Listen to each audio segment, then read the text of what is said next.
mean it no harm. Beats all you never saw. Been in trouble with the law since the day they was born. We're back doing a in-person podcast this time. It's been, the last person we had on was Mike, client of mine, friend of mine, just an overall good dude. Today I've got one of my best friends, Cade Zook. Obviously a good-ass dude, Ifbb pro bodybuilder, and I think that's where I was introducing him to Jesse a second ago. And Cade and I, even though Cade's older than I am, we kind of grew up together in the bodybuilding industry. And so, between social media and just being buddies, we've spent a lot of time together, shows. He loves bodybuilding inside and out like I do. And so, like I said, us being about the same age, we share a lot of common things that we like: humor, music, shoes, obviously training. He coaches, so there's a lot of similarities between us. And turned pro in what year was that? 18? 19. 19. And you were Mr. Tennessee in 2016? 14. 14. I thought I got that wrong. Yeah, I was looking at your page today, and you put 2016, but the way you wrote about it, I thought I had the wrong day. I didn't know what you're talking about. Post. But so 2014, that's almost 10 years ago. Mm-hmm. And and so us obviously being guys from Tennessee, I think that it kind of hit it. We probably didn't think of it at the time, but it was cool because he wanted to. I do feel like at a time like 2014 bodybuilding, there were some hitters in Tennessee's bodybuilding, and I still think there are some good guys that they just need a little bit more time to mature. But like I said, we kind of grew up. Cade's winning the show. I'm doing shows, and then we're building this friendship together. And through the time, Cade's been to a national show of mine. I've been to several. I've been to several shows that Cade did at the national level. And so, like I said, the brotherhood that we have formed through, having a hobby and a passion that we feel so intensely about, has just made us really, really close. And but yeah, so 2014, Mr. Tennessee, and you turned pro in 2019. So that's a good amount of time. And then to think that you're still going. You're not going at it as hard as you once were, but no. Explain to me, or just talk to me about the mindset that you had towards that. And then, have you ever heard the saying, the old bull and the young bull? Mm-hmm. Do you feel like you're the young bull, the old bull now, talking to Mason? I did. Actually, I thought that the other day when we went to Armor Gym. Yeah. I was just looking around, I'm the old guy now. Yeah. It's I'll still bust all these guys' asses, but they're all wearing cool clothes and shit, and they got cool shoes on and shit, and I'm just I'm the old. No one's even looking at me. I'm the old guy now. Right. So yeah, I definitely feel like the old bull. Who told you that story? Which one? The old bull. I just know the saying. I don't know the actual story. I got you. Yeah, it's funny too, because I feel like that a lot of the times, and a lot of these guys, height-wise, are bigger than me. I've just been doing it and seeing these things for a long time. So even with my training partner, you training with Mason, and then the kid that I coach, it's kind of it's like I said, sometimes he'll challenge me, and I'm like, damn, that makes me. It makes me feel old, but it also makes me feel good because I was that kid. Yeah. You know what I mean? No, I like it. It's cool because it's cool to be the old guy but still be working hard and still be stronger than everybody else. Yeah. So you may be younger than me and you know all this stuff, but still bust your ass. Yeah, I've it's I like to think of it as dude, I was drinking protein shakes when you were probably leaving Pampers. Yeah, that's what I tell Mason. I was like, you were coloring whenever I won Mr. Tennessee. Oh, that's freaking great. How good did it make you feel to win Mr. Tennessee? Like I said, to me, that's probably I don't know why, but that was the better feeling than turning pro. I don't know why. Maybe just because at the time, the way my mind was, it was different. But like you said, everybody grew up wanting to be Mr. Tennessee. If you competed in bodybuilding, if you like were serious about bodybuilding, like we even talk about you still doing it now. Like, Yeah. it's like something that all the good guys most of them have done. Yeah. Right. So it's just something I always like. For some reason, like I checked up the website and stuff, and I don't even know who the guys' names were, but I like knew who won. Yeah. And then I'd like look at the super heavyweight because I was like, I wasn't one yet, but I knew I would be, like Matt Davis and stuff. And I would see like, I think didn't Thomas Anderson win? Thomas Anderson won, and like Matt Davis won like the super heavyweight or something. And it was like, I remember like, dang, middleweight won Mr. Tennessee. Damn, what year was that? Like it had to be like 9 or 10, but he did win it. 2009? Thomas. Are you serious? It was 9, 10, 11 range. Man, like I graduated high school in 2009. It was probably 10 or 11. I didn't realize Thomas was older than he is. Yeah, he's like probably 40 now. Yeah, and like this is just me being mean. Like I guess because I'm taller and he's a big ass dude. I always like black guys. They don't fucking age like white guys do. So I didn't realize that he dated a girl that I coached at one point, and I never really realized how old he was until like she told me, and I was like, "Are you fucking serious?" Yeah. Yeah, he won it as a middleweight. Yeah, he was a good bodybuilder. I mean, I'm sure he's still bodybuilding.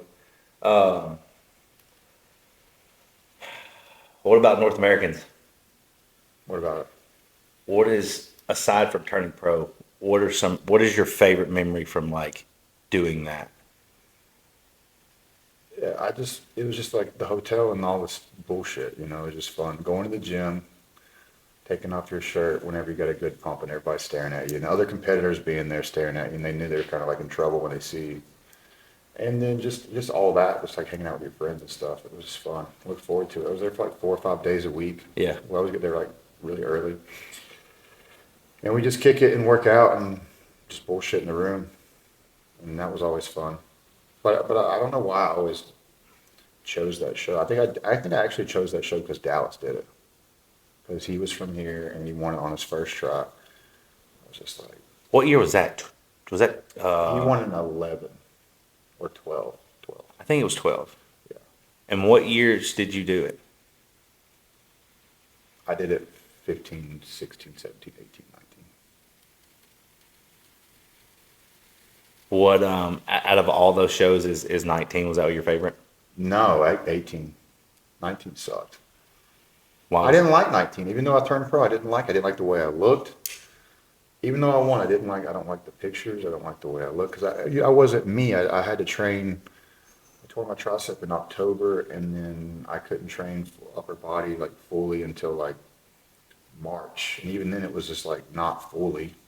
And then I had from like March to May, and then May's prep started. So I had to like get my upper body like the way it was supposed to be in that little bit of time. Yeah. I just didn't like it. I didn't think I looked the same. Like you could just tell, like I could tell. It just wasn't the full effort I could have given it. Right. So had I won in 18, I would have been ecstatic because I looked my best ever. Yeah. And I would have been happy. So 19 has the cool story. Yeah. 18 has the best look. Yeah. So it's like I got the best of both worlds. I just didn't get it at the same time. Do you think you pushed yourself harder any of those years than others? I pushed hard every year, I know. I pushed pretty hard 15. That was the first one that I can remember. 15. Now that was my first time ever, so I'm like, I don't know what to expect. Yeah, I don't think I was there for that. I think 16 is 16 the year Dylan. You were there because Dylan was there. Yeah. I think that might have been your first. Yeah. That lineup 16. Mm-hmm. What's the Justin, Dylan, you. I don't know who was third, but it was Dorian Haywood. Dorian, that's who my next I person think was. Ambrose Middleton, maybe, or he'd already won. But I think Ambrose was like third, and then Dorian was fourth, and I was fifth. If that's right. And then where was Merck in that? He didn't do it that year. Did he not? That was the one year he didn't do it. He did it 17, and he got second to Seth. Fucking Seth. Yeah. Yeah. And then 18, he got second to me. And then 19, he turned pro at Mr. USA. Zach. Zach, yeah. Or third to me. What about the guy that won the overall in 19? Cleves.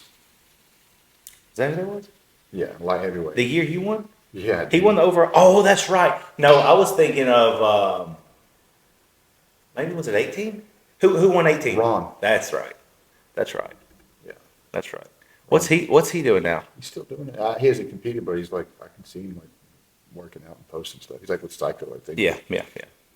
Damn, Cleves, I forgot about that. Yeah, that guy. I don't think he does anything anymore. Yeah. How bad did that sting? That sucked. I mean, technically, I didn't get second. I mean, I think Chuck Kitty, what's his last name? Williams? He got second? I think he got second. Was that the year that they sweated real bad and like everyone blew that up? I think so, yeah. You remember that? Yeah. Oh God. Oh goodness. So, I mean, technically, I didn't lose to Cleves. I lost to Chuck Kitty. You still turned pro at the show you wanted to turn pro at. Yeah, I mean, I didn't ever expect to be an overall winner. That would have been cool, though. That would have been cool. But I never expected that. You know, part of me competing is like, as bad as I want to win the overall, like I feel like it would haunt me more if I turned pro and I didn't win the overall than just turn. Does that make sense? If you didn't win it, Like the same thing that happened to you. I mean, it sucks. There's only one guy can win it, but I feel like that would really haunt there's me. tons of good guys that are not overall winners. I know, and there's a lot of guys. But it out does suck. There's a lot of guys out there that would, but like I would carry that as a fucking chip on my shoulder. You do in a way, depending on who you lose to. I Yeah. lost to literally a midget who weighed 100 pounds less than me. So yeah, I was bummed about it. Like no disrespect to him, but like it shouldn't happen. No, I get it. Watch the video. I think this year, well, that's what I was told. I don't know exactly, but I think this year is the first year that, which again, now they've allowed 4 pro cards to be given instead of 3, so whatever. But I think this year was the first time a middleweight had turned pro, or maybe in a long time at North Americans. I kind of feel like there's a lot more camaraderie at North Americans because it's so close. Most people stay in the hotel. You know what I mean? And then like I enjoyed that we'd be sitting in the lobby and like you'd see like, oh, so and so just walked in. Yeah. Or, you know what I mean? I really enjoyed that. Yeah, I do like that part too. I never really liked staying there because I felt like that host hotel, like your rooms, you didn't get a kitchen and things like that. But Yeah, we never stayed there but one time. yeah, I don't think I stayed there one time. Yeah, I don't think I ever stayed there. But then they had the little bodybuilding menu set up in the middle. I just always thought that was like, that's cool. I didn't like it. The whole thing, but yeah. Why didn't you like that? I just didn't like you to walk downstairs for a microwave. It was, Oh yeah, for sure. No, that's what I'm saying. That's the reason I think I never stayed there. Man, those are some good times. I can remember. I stayed with Matt in his room. I think he was prepping you. Devin was there. You were staying with Devin, and it was so cold in his room, and I didn't have a blanket. I slept under the cushions. cushions on the couch. Yeah, that was your It blanket. was so fucking cold. Matt does keep it cold, man. I was like, dude, at this point, I've like stuck my legs in my shirt. Like I've got another shirt out of my bag and like Yeah. stuck my legs in my shirt. Yeah. You had the cushions as a blanket. I remember that. Yeah, but man, I swear, some of those times were like, I would love to just go back and relive that. You know what I mean? Yeah. What gym are we going to? You got your food and it's just like, you pose every 2 hours after a meal. Yeah, it's just fun. I can remember like, not that it's a bad thing, but like every time, like we would have to, if you were posing, it'd have to be like, obviously you'd pose in the room, but you were always like, no, you got to come in this fucking bathroom and stand right here and look at this light right here. I'm like, dude, just fucking pose out here in the middle. Like, no, but just come here in the fucking closet, up under the sink. You got to stand like this and look at. Dude, you gotta let me pose for my insecurity. I'm fucking with you, dude. But you know what I'm talking about. Oh, yeah, we do that shit. I'm like, I don't want to pose in that. I look like shit.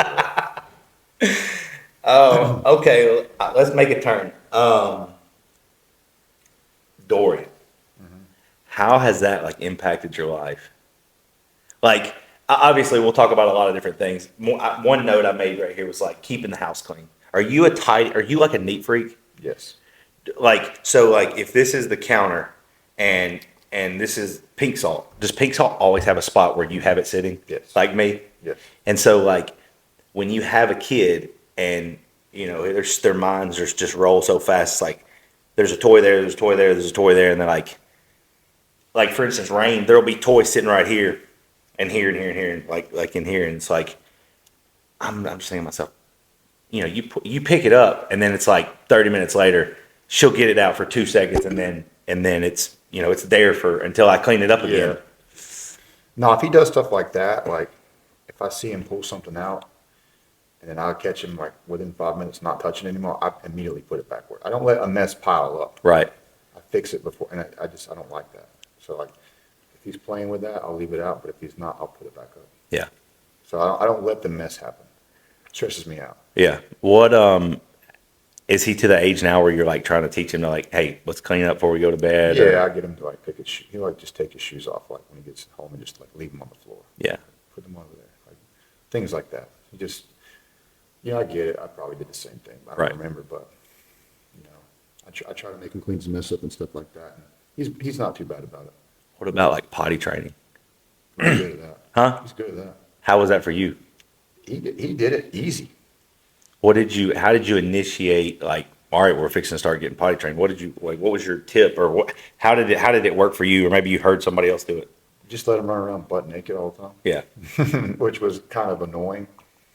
I don't want to see a little boy run around naked all the time in my face. I was like, all right, put some clothes on, man. And, it got old after a while. But it worked. I mean, he got potty trained really fast. So, yeah, it was easy. Does he still have accidents from time to time? Maybe in the bed. 'Cause Pee? he'll pee in the bed at night like any other kid will, but never like anything else like that. Yeah. He just won't use the bathroom before bed and just pee in his sleep. Right. Did he have like dinosaur underwear and stuff? Yeah. Like sharks and shit. Yeah.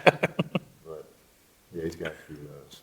I don't really like that little kid stuff, like shoes with like a Paw Patrol on the side. Yeah. I don't like that. I just get regular stuff. Yeah. Yeah. I mean, I love the fact that like we can put, I mean, now she's picky, like she likes, maybe it's the material that the shirt is or, maybe something that's on it, like a Paw Patrol shirt, Yeah. But like Rain, I love the fact that like we can just put anything on her and she's just like down to ride. That's how he is. You know what I He mean? don't care. I think I'll dread the day when she's like, it's got to be this type of shoe, Yeah. Blah, blah, blah.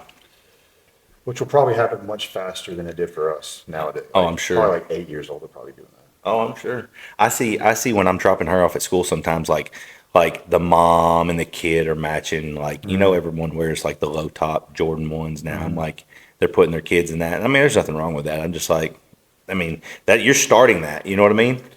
Yeah, I hope you're prepared to buy your kid a Corvette when he's 16 because this is what he's going to expect. Yeah. He's going to expect nothing but nice things for the rest of his life. Yeah.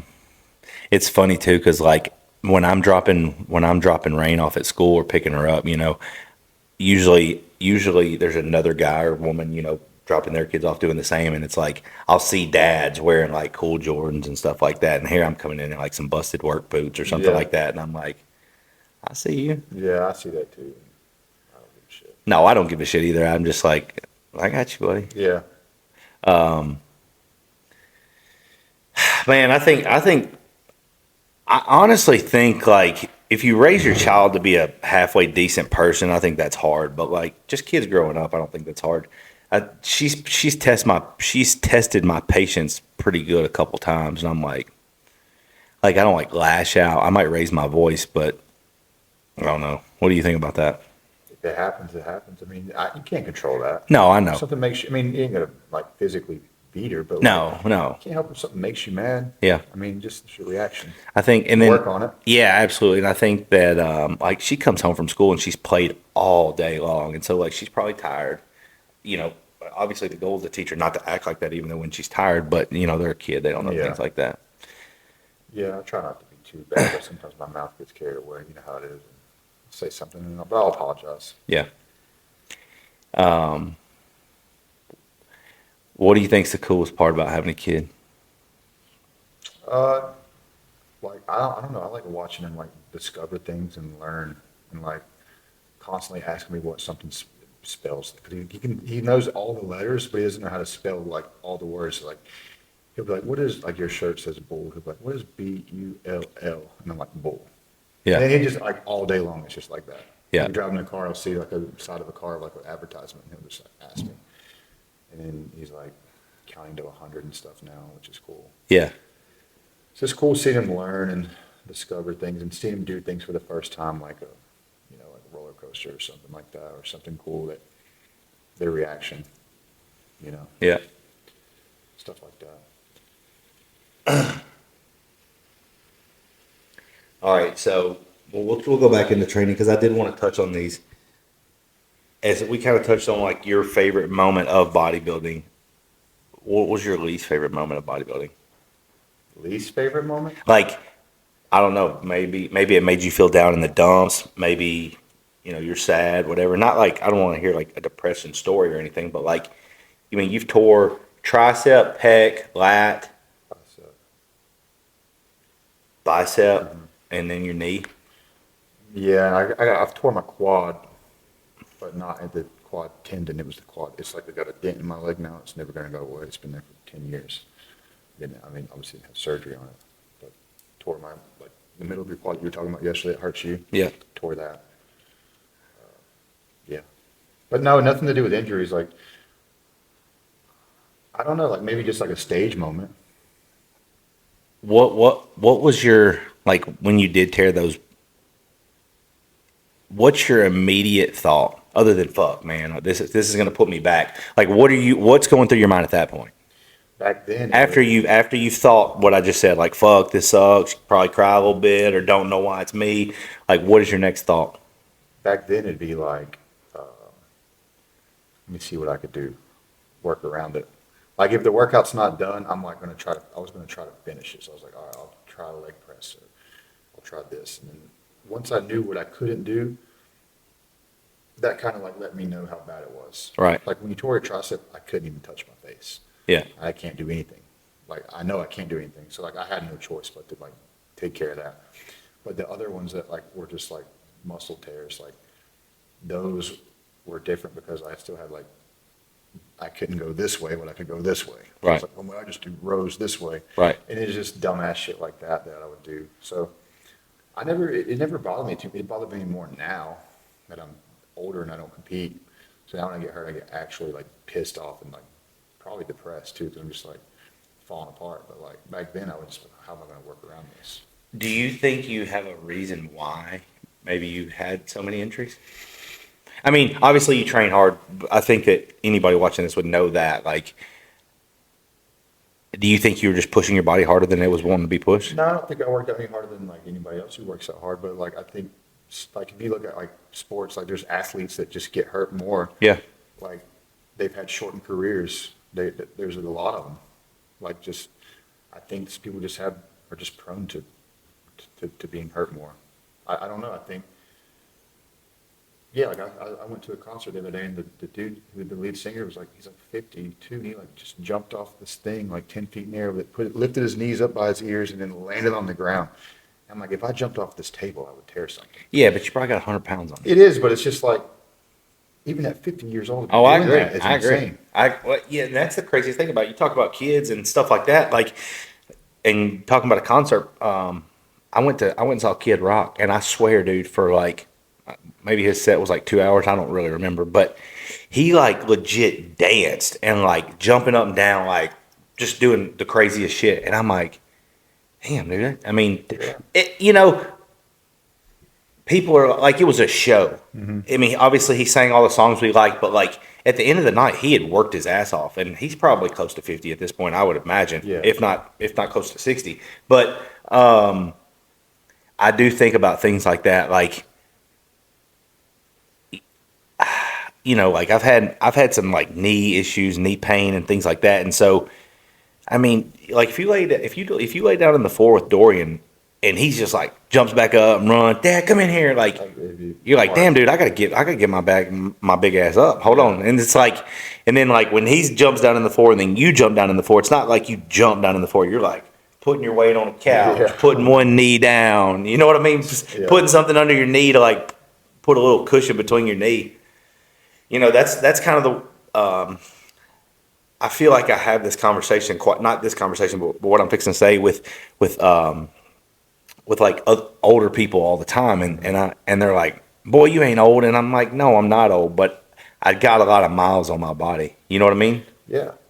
Yeah, I know. I'm act like I'm 80, like we said, but I mean, my body does physically hurt every day. Yeah. And well, that's a whole nother topic. I mean, I listen to people all the time, like ex-sports players or just people in general that like go through things like this. I was watching, it popped up on my YouTube. Joe Rogan had,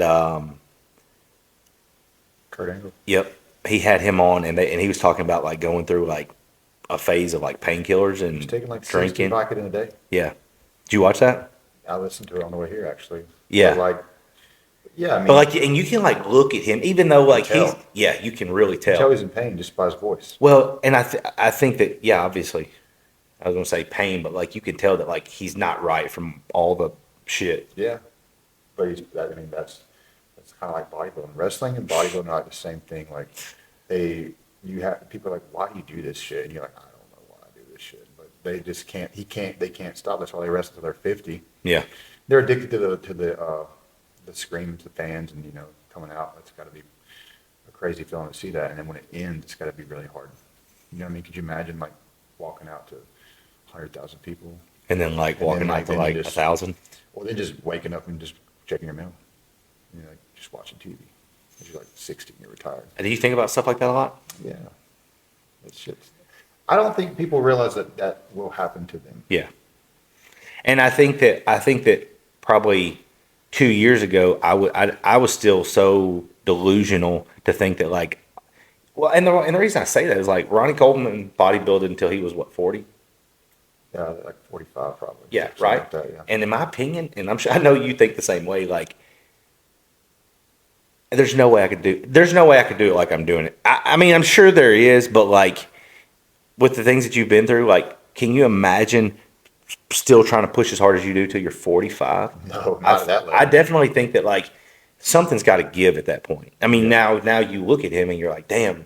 And I mean, you listen to him and he says he wouldn't do it a single bit different. And he changed the game for us. I think that like, obviously it was a different time. He made his money. He got what he wanted. But like,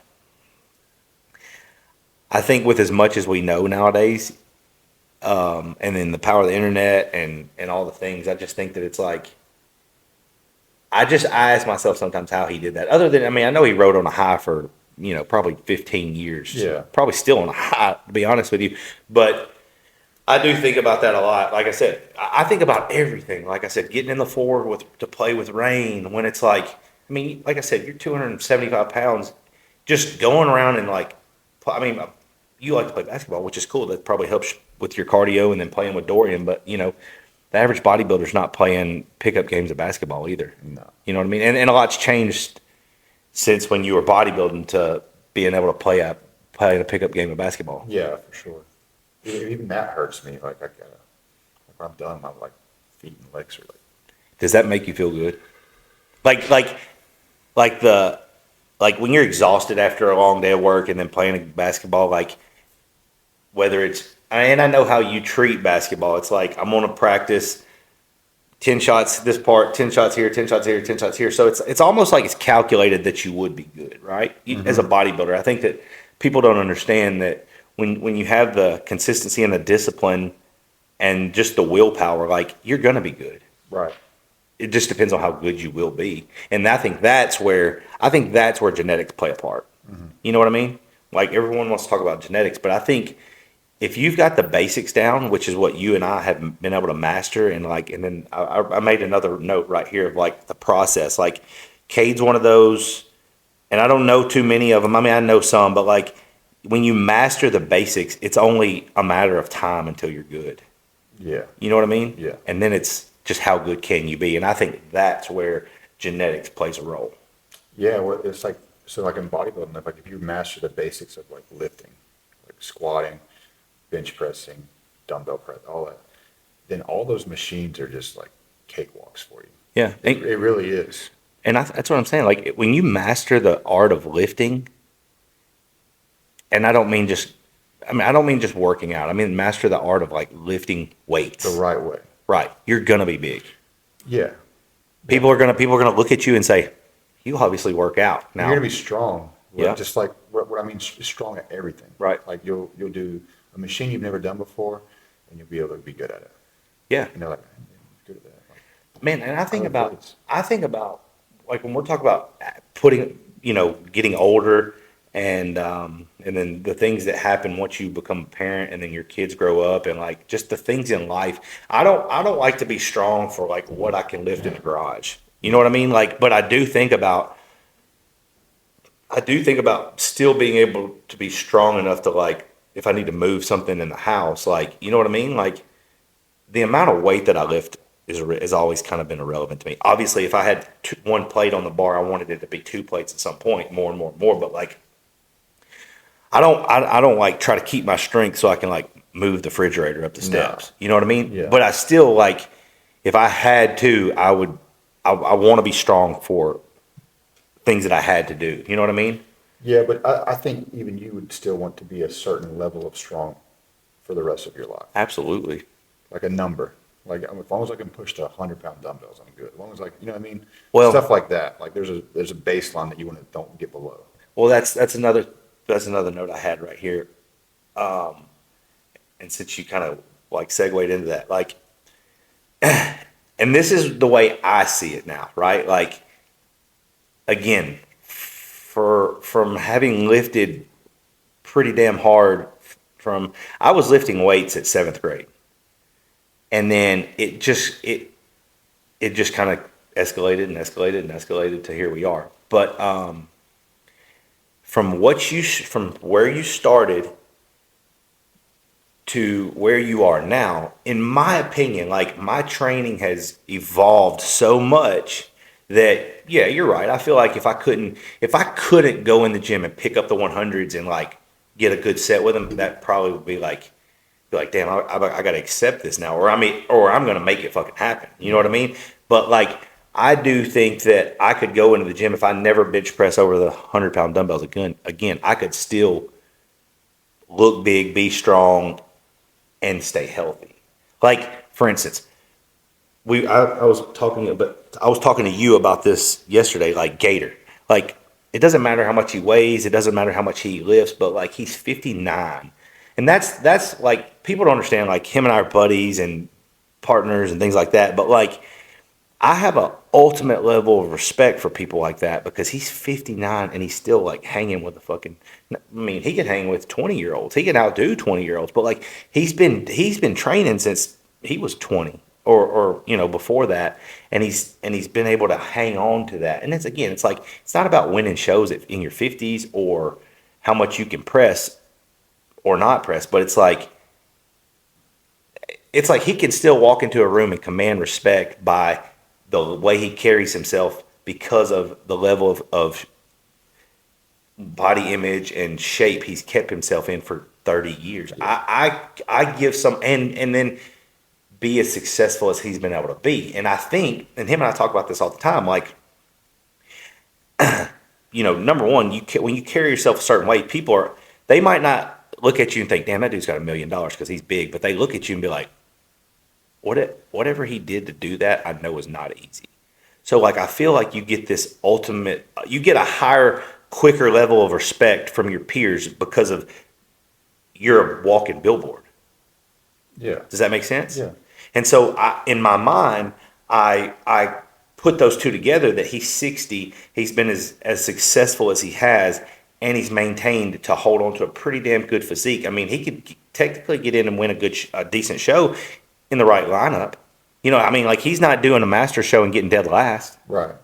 And to me, and again, it's not about the master shows, and it's not about where he would place or how much he could lift. But to me, it's like, now I know when I talk to him, sometimes he's like, I can still, he says stuff like that, like, I can still push those hundreds, pretty good set. And I'm like, I just look at that as like, damn, I want to be 59 and still rocking hard. Yeah. And it doesn't matter what level, as long as but if I am 50, 60 years old, I want to be like, whoever's in the gym to be like, he's still killing it. Hell yeah. But it don't matter if I'm squatting one plate. They're just, Absolutely. They're just saying like, he's crazy. Yeah. Like, I don't ever want to lose their respect. Absolutely. And the thing is, the people that are, I feel like a lot of people kind of cut you down because of what you're doing, and they can't see themselves doing that, right? Because they're like, man, I got one bum hip, I'm fucking 100 pounds overweight, so I don't know how he does it. Like, I don't need their respect, but I never want to be in that mindset either. Right. Yeah. Same here. So what my question is, what is the smartest way, in your opinion now, to train? Having gone through what you went through with torn muscles, with competing, being a typical kid, watching Ronnie Coleman to where we are now, what do you think is the smartest way to train? Whether it's a ratio of free weights to machines, or whether it's a rep range, whether it's, a progressive overload or a log book per se. Like, in your opinion, if you were, like when you talk to Mason being a client of his, when you he's probably doing pretty good, so you probably don't have to come down on him. But and I'm not gonna say the average person, because most of these people that are watching are probably know you and I from competing. So like, if the goal is obviously to build muscle, and I'm not gonna say build the most amount of muscle, because I think that requires something totally different. But like, be smart about your training, be able to build muscle, and be semi-healthy. What do you think is the smartest way? For me now, or for anyone? For anyone. And then obviously, I want to hear about for you now. The smartest way, like to build muscle, I think is To build muscle, aside from doing 5-6 reps ranges. probably the way I always did it, or you always did it. I think heavyweight with a lot of reps. I never would do a set and be like, I'm going to get 10 here. I just did it. And then I had the instinct to know, like, if I could go up or not. Yeah. And I'm like, that was easy. Like, I had the confidence and the instinct to know when to go up at all times. Some people don't have that. Yeah. So if I was doing bench press and let's say I normally do 315 for 6, but today at rep 3, it felt insanely easy. I'm going to try 335 or 365. Right. But that might not happen every week. That's Right. just, I never had a logbook. Like maybe a time or two I'd have an exercise that I was Adamant front about squat. getting better at. I was in this front squats before, and I was into things like that I wanted my numbers to be up higher. But like every day it was just like, today's shoulder day. I'm just going to see what I could do for the most reps with the most weight. Why was front squat something that you wanted to get really strong at? Because I was good at it, and people would say, like, constantly, like, say stuff about it.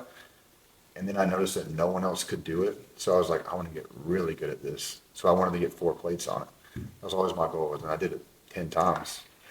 And it was like an ego thing. You did 4 or 5 for 10? Yeah. Did you get hurt doing that?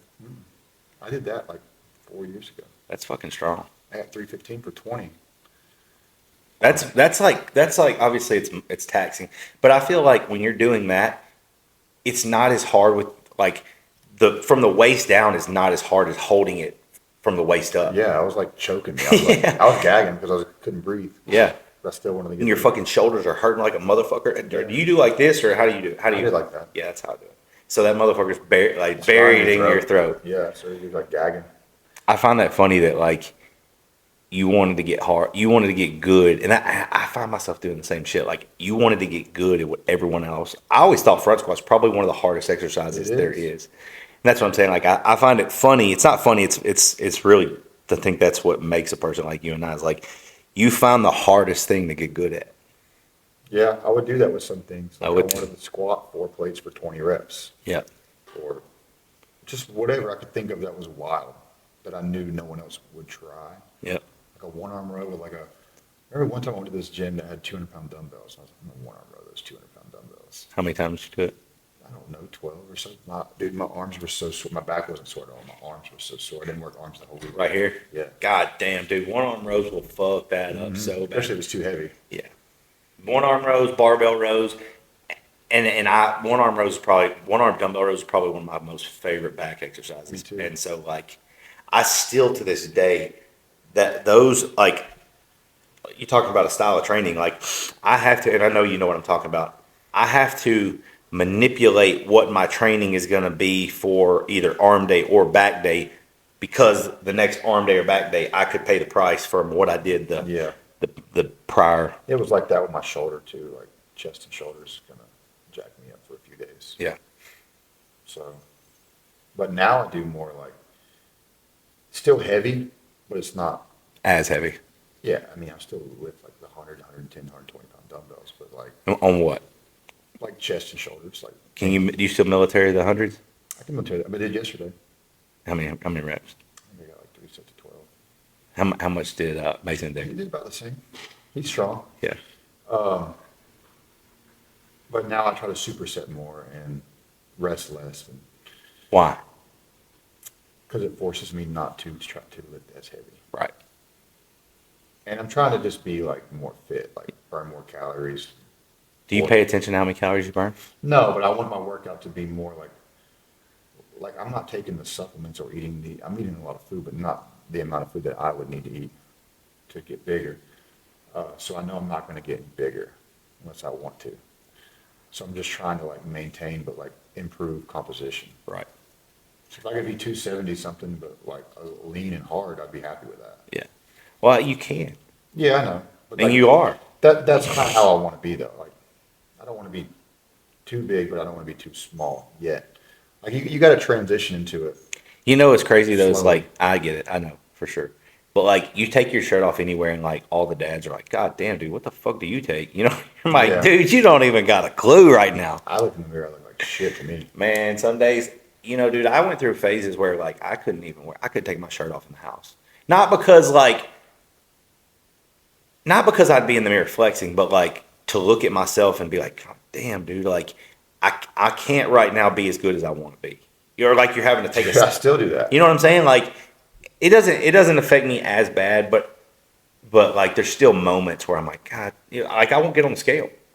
And I know because of how much I'm eating and my workload outside the gym, like outside, is really, really high right now. So I know that I know that I still got to get all my calories in, even though like we still train really hard, but like back then it was train really hard, do nothing, and eat a bunch of food, right? So now it's like I'm still training hard and I'm working hard outside, and my calories are much lower. So it's like I feel, I wouldn't say for like terms wise like flat, but it's like I never look at myself and I'm like, damn son, like you had a cheat meal. Well, you know what I mean? Now I'm like, damn, if I had a cheat meal, like I needed some extra calories because of how, you know, how strenuous I've been doing things outside or how hot it's been. You just always look flat and deflated to yourself. Yeah. And just like, you're like, I don't It's- look in the mirror. you know, it's- pumps suck. For me, at least, pumps suck.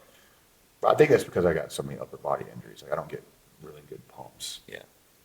And that, I mean, like sometimes it's cool just to like live through like Mason, you know what I mean? Like when I saw him yesterday take his clothes off, I saw obviously he's big and round, but like to know what he's feeling right now and how many times I got to feel that and just fucking enjoy that. Yeah, but you also get sad because you're like, damn, I miss that. I do. You miss just like, you're the guy your coach is making you take your shirt off. Right. Yeah. You go to the gym and Matt, like, let's see what you look like. Everybody's watching you. Yeah. You know what I mean? Now you're just like, Yeah. Now I'm like, I'm still allowed to talk shit and stuff like that, but I like, it's not that I don't talk. I probably talk more shit now, but I just like, damn. You know what I mean? Like, but I do still like to remember back, like when I was where Mason is, like I thrived on, like I'll bury anybody in this fucking gym. You know what I mean? Like I thought that was just my mindset when I went into the gym. That's why I went to the gym, was to like, if anybody does want to train today, I'm going to bury them just like I'm going to bury myself. yeah. Yeah, that was a good feeling. Yeah. I'll probably never know again. Like I watch like smaller guys who are, you know, in their 40s like you take Flex, for instance, like I still think that he probably feels really good going in and getting a good bodybuilder style workout. I mean, obviously he's not eating the food or taking the supplements that he once did. So it's not as crazy of a pump, or it probably doesn't make him feel as good. But like I said, I do think it probably still makes him feel good to be his age. And I mean, he still gets the crazy amount of respect. I do think that like in today's time, I mean, and this is not me like bashing him by no means, because I have the ultimate respect for him. But like, I feel like in today's times, like you'll get forgot about so fast. Well, look, when people die, they don't.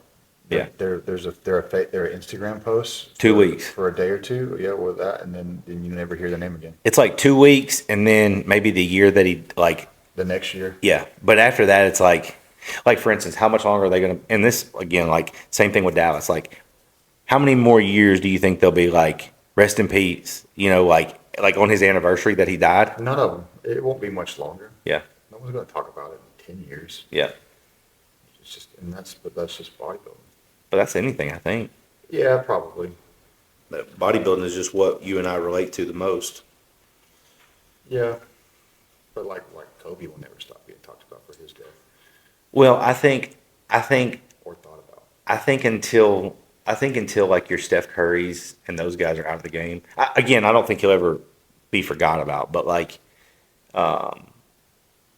what I'm saying is Steph Curry's the person that's still going to continue Kobe's legacy. Like he's going to still continue to talk to the younger generation that he's like trying to help coach up about what Kobe did. But those guys don't fucking know Kobe. They were still in diapers when Kobe was balling out. Mm-hmm. You know what I'm saying? Yeah. Yeah. And then at that point in time, like those kids aren't going to be watching TikTok. They'll be like space age, you know, wearing space boots and shit. Yeah. Probably. I don't know. Jordan space boots. Jordan space boots. He'll be the first one to come out with them and probably kill it. I want to take you to my gym and show you I want to show you what my vision is for it, and I've got a couple cool pieces that I'm sure you've used in your years. It's a lot of work. Jesse's helping me out a lot with it, but I think it's gonna be cool. And one of the big things is like one of the things I want to capitalize most on is obviously having a gym and your treadmills and your weights and all that. But like I bought a commercial basketball goal, and I want to do I'm not going to coach basketball or pitching or anything like that, but I do. It's at some point I want to offer those type of amenities. That way I can let kids be involved in, like, for instance, I've told a lot of people this, like with Rain, as strongly as I feel about working out, not that like everyone has to be a bodybuilder, but like I want Rain to grow up seeing that daddy was strong, daddy was healthy, daddy watched what he ate. I'm sure she's going to remember like daddy was always eating, but like, I feel bad for the kids that grow up and they didn't see their parents work out and they didn't see their parents eat good. And so like, I know a lot of people like that. And I talked to like Brian, he was a workout partner, friend, client of mine. And he talks about all the time, like the way he was raised, where his parents were just like, eat whatever you want. There was no discipline within food or structure. It was just kind of like corn dogs for breakfast, pizza for lunch, just whatever, McDonald's for dinner. And I'm just like, I want Rain to see that and that kind of be something. Now that she may grow up to hate it because of how daddy was, but sure. But I still think that I want her to know what I think is right from wrong. I mean, that's my job, I feel like. Yeah, I think so. And the same thing with kids. Like I think it's good for kids to see strong grown-ups. Yeah, I bring him to the gym with me a couple of days a week. Yeah. So he loves to play there. And I used to play it with my dad when he'd take us to the gym. He'd work out and we'd just like run around, just like do whatever. And it's like that's like kind of how I grew up too. So I think it's good for him. I think it's good. You can bring her there and cut her loose while you're doing whatever. Yeah, and that's what I plan to do. Yeah. Whether she likes it or not. Yeah, they end up like it's kind of boring for like there's nothing to do like play with like basketball stuff. But, Yeah, I mean, I want her to like even for me, and I've talked to you about this. Like, I would like to do like just options of training that the gym would provide. Obviously, your one on one and your the group fitness, but I think like in a small town community, like a Saturday or a Sunday class, whether it's like outside. I mean, we've got like the roll up doors, so like you could open the doors and do like half in the gym, half out in the parking lot, and just like I want her to be out there, and like if I'm teaching kids and or anybody is, you know, we're doing jumping jacks and we're doing push ups, then we're doing jumps or whatever. Like I'm gonna make her be a part of that. You know, like Yeah. you know, like most people put their kids in gymnastics at an early age, yeah, things like that. I just that's one of the things. it can't hurt. No, But you know, I mean, just being active, like that's what I mean, we talk about food. That's another thing I wanted to ask you about. Like, I want to, obviously, I'm just kind of all over the place with this, but like, now that you're not in bodybuilding as deep as you once were, and people ask me about this all the time because of the way I see it now. But when I was bodybuilding to be absolutely freaking enormous, calories, I needed as many calories as possible. Now, I didn't eat a lot of junk food, and still to this day don't. But you can remember the people that were just like, well, I just got to get calories in, right? mm-hmm. And even when I was bodybuilding, I didn't eat shit like McDonald's. Like, the worst I would probably eat might be like Subway or Wendy's, but it wasn't very often. It just bloated me and made me feel like shit. And I didn't think the food was as good that was worth feeling like that. But like nowadays, what are you doing? 5 meals a day or 6?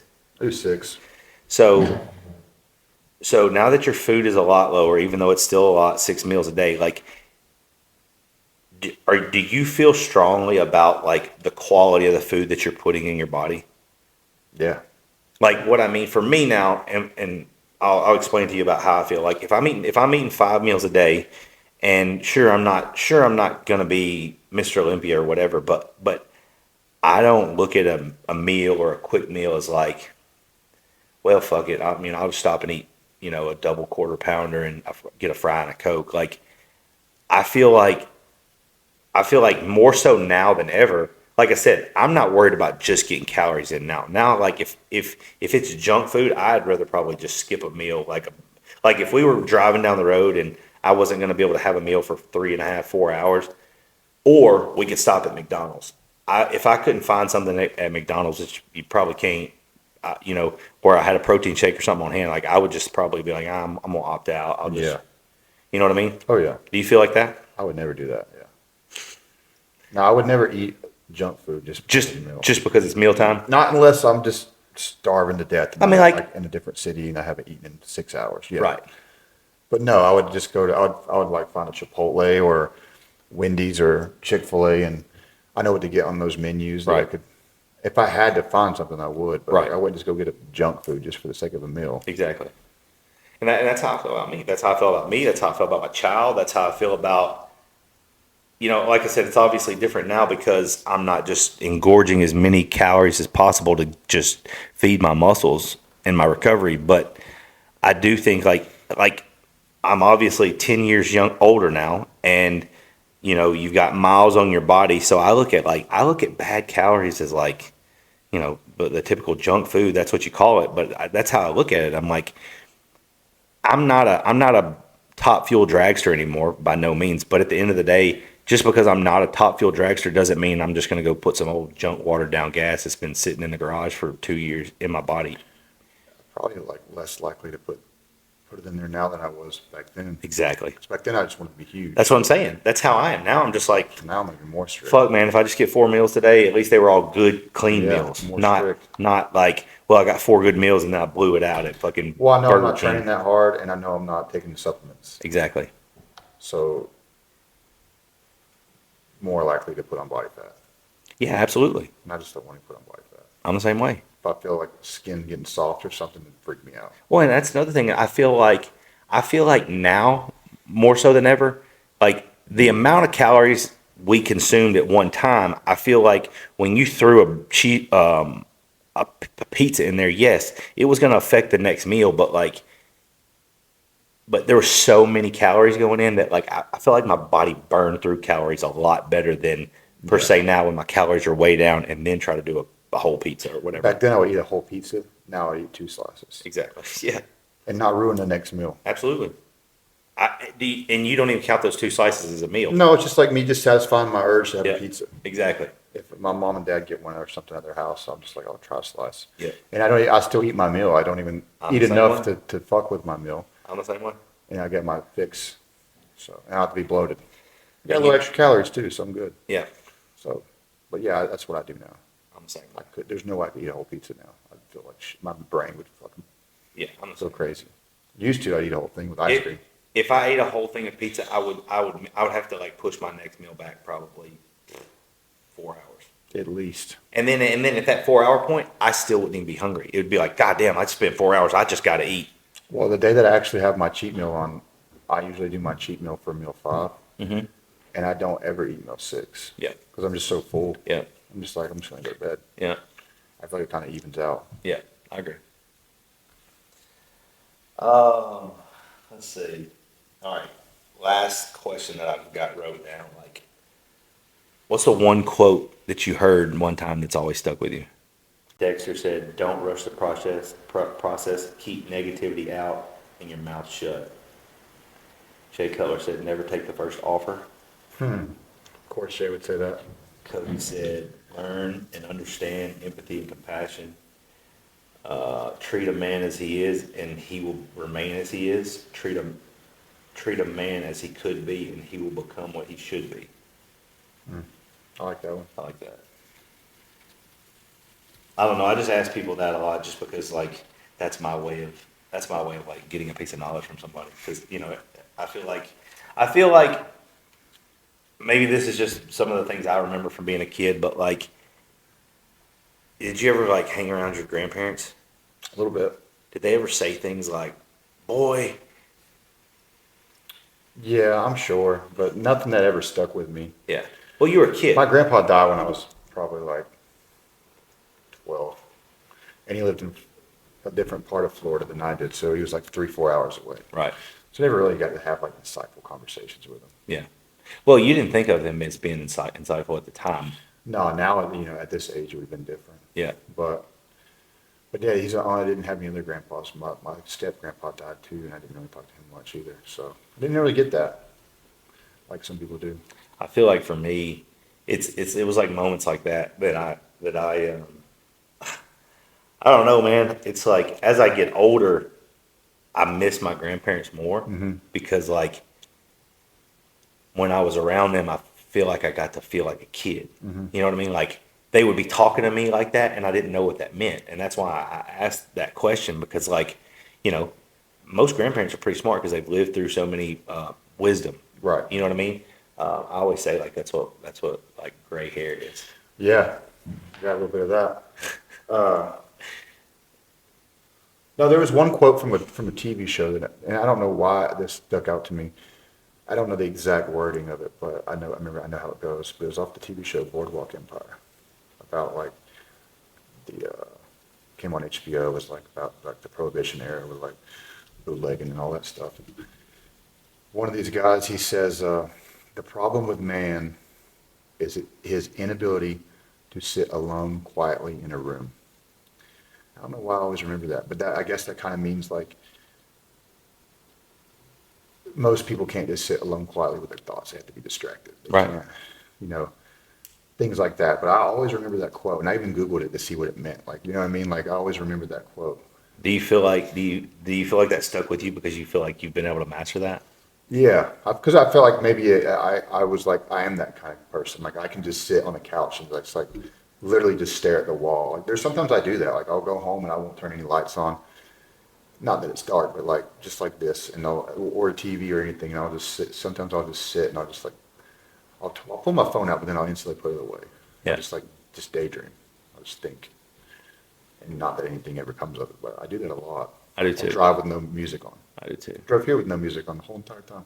Well, what's crazy is like, I do shit like that, and then sometimes you look up and it's been an hour and there's been no music play. Like my tires in my truck, because they're so big, they like roar, and I'll just be like, damn, I've just listened to my fucking tires roar for 100 miles. But you need to do that. People I need to agree. think. They're so distracted with their phone and everything else that they have to constantly be doing something. I'm driving 2 hours, I'm calling my friend. Yeah. And it's like, It makes the sometimes you time just go by need to- faster. Yeah. Yeah. Sometimes my headphones or something will die when I'm mowing. Like I hate to train without music.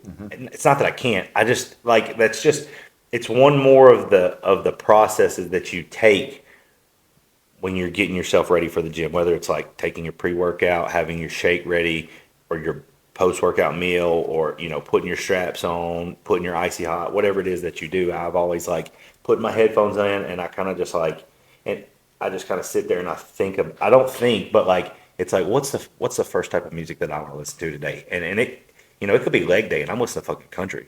Like, Right. but yeah, there's a lot of times where I'm just in the truck and I'm like, or I was going to say, like, obviously there's a lot of grass out there to mow, but like, I'll be out there with just nothing, no headphones. And I'm just like, and I tell Whitney this all the time. It's like for instance, we'll have fights sometimes and you know, in a fight, somebody says something or an argument, somebody says something that it's like, you're gonna remember from that, right? It cut you a little deeper than others, and like, or it may be my clients or whatever, but like I'm just like fucking thinking about that. You know what I mean? Like I'm stuck on this lawnmower for hours at a time, and I'm just thinking about that. Yeah. And the way my brain works, it's like I'm thinking about that, and I'm thinking about this, and then oh shit, and then oh fuck, I forgot that. I got to remember to do this. But yeah, like you're just like it's like you're sitting in prison with your thoughts, and sometimes that can be pretty destructive.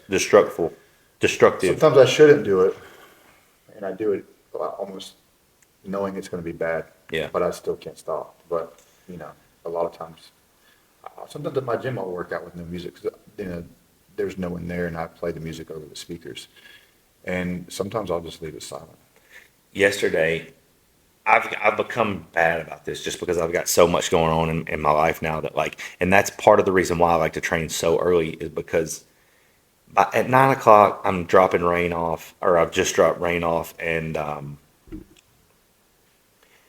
so I go to the gym, but by that time I'm starting to get emails, I'm starting to get texts. I got to remember to call people. People are calling me, and so and obviously my music and things like that, or I'm checking and this is not an excuse. Like obviously I make my workouts and I follow the workouts and my clients, but what I do now is like the kid that I'm coaching, he'll train with us tomorrow. He's got his workout. I just let him run it. I don't want to look at my phone. And because I got to a bad habit where I was like, I'm texting, I'm taking a call, and it's not fair to him if I'm doing those things while I'm trying to train with him. You know what I mean? And so I'm like, all right, I put my phone on whatever I'm going to listen to. I put it in my bag, and then I'm like, okay, Caesar. And it's funny too because like he'll tell me the workout, and I'm like, what? And he'll like hand me his phone, and I'm looking at it, and I'm like, which I wrote it. You know what I mean? Yeah. So I'm like, okay, I got you. And I have to ask him a lot just because like I want to know exactly what we're doing there. Yeah. And sometimes the way like it's described, it doesn't really make a lot of sense. But then I see it and I'm like, You're okay, like, oh, yeah, I know that what makes sense. Yeah. Yeah. So, but another quote, man, is one that I love is, and I think like in today's times right now, it really hits home if you pay attention. But like, fuck, I just went blank. I know what the quote is, but I don't remember how it started. But it's basically like, hard times make weak men. I'll have to. Do you know the one I'm talking about? Hard times. Anyways, but I'll let me look it up because it's gonna mess with me if I don't get it just right on here. But that quote, like, I feel like hard times make strong men. Okay, hard times create strong men. Strong men create good times. Good times create weak men, and weak men create hard times. Yeah. I think we're living through that right now, for sure.